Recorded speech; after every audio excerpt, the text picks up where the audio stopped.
footballeur, que ce soit ses qualités, bien sûr intrinsèques, ses qualités de footballeur, ses qualités de dribble, de meneur de jeu. Awalnya menganggap Indonesia adalah negara kumuh dan hutan belantara.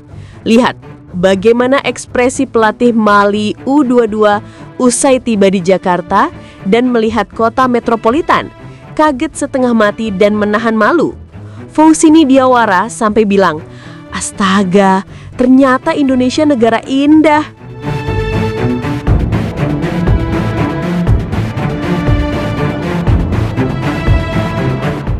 Pelatih Mali U22, Foussini Diawara, kini sedang jadi sorotan setelah timnya dijadwalkan menghadapi Timnas Indonesia U22 dalam 2 laga uji coba pada 15 dan 18 November mendatang.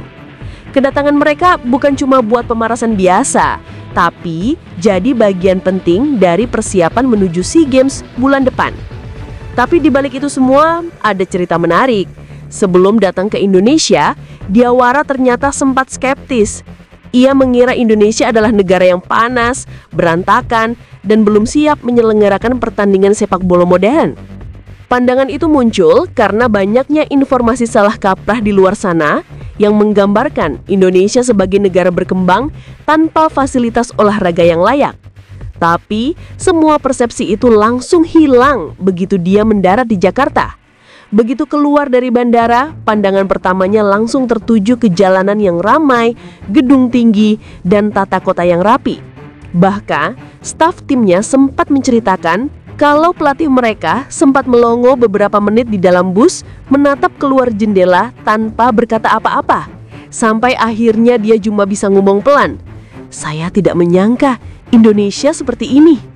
Setelah sesi latihan pertama, Diawara bicara ke media dan memuji Indonesia sebagai negara yang sangat berkembang.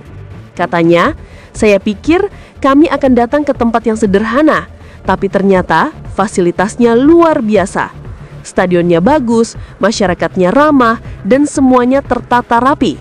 Pernyataan itu langsung jadi viral. Banyak media Mali yang menyorot betapa terkejutnya pelatih mereka setelah melihat kenyataan di lapangan. Yang bikin makin menarik, Diawara juga kagum sama atmosfer sepak bola di Indonesia.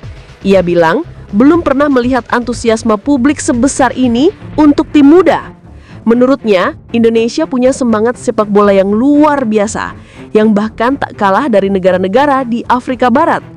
Dan begitu dia melihat skuad Garuda Muda berlatih, kekagumannya makin menjadi-jadi.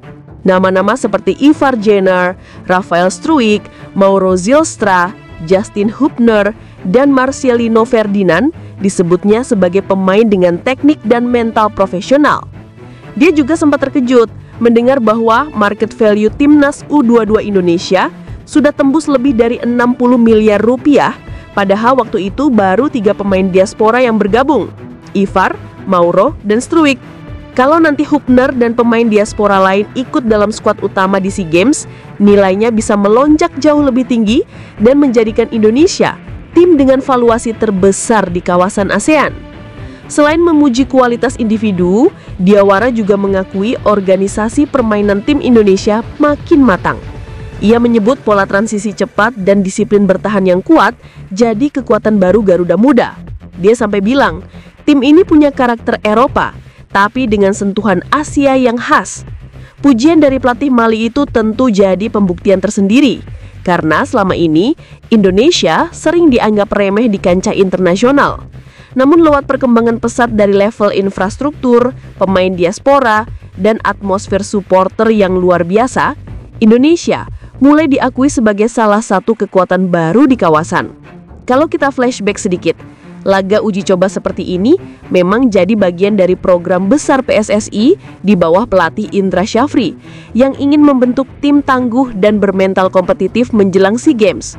Bertemu tim-tim dari Afrika seperti Mali bukan tanpa alasan, karena secara fisik dan tempo permainan, tim Afrika dikenal kuat, cepat, dan sulit ditaklukkan. Dengan begitu, hasil dari 2 laga ini bakal jadi tolak ukur sejauh mana Garuda Muda siap bertarung di level regional nanti. Mali sendiri bukan lawan sembarangan. Tim muda mereka dikenal sebagai salah satu yang paling disiplin di Afrika. Bahkan, beberapa pemainnya tercatat membela klub di Liga Prancis dan Belgia. Dalam turnamen terakhir di Afrika, Mali U22 sempat membuat kejutan dengan menahan imbang Pantai Gading dan menundukkan Senegal di fase grup. Artinya, secara kualitas, mereka jauh di atas rata-rata tim uji coba yang biasa dihadapi Indonesia. Itulah kenapa reaksi Faustini Diawara begitu menarik.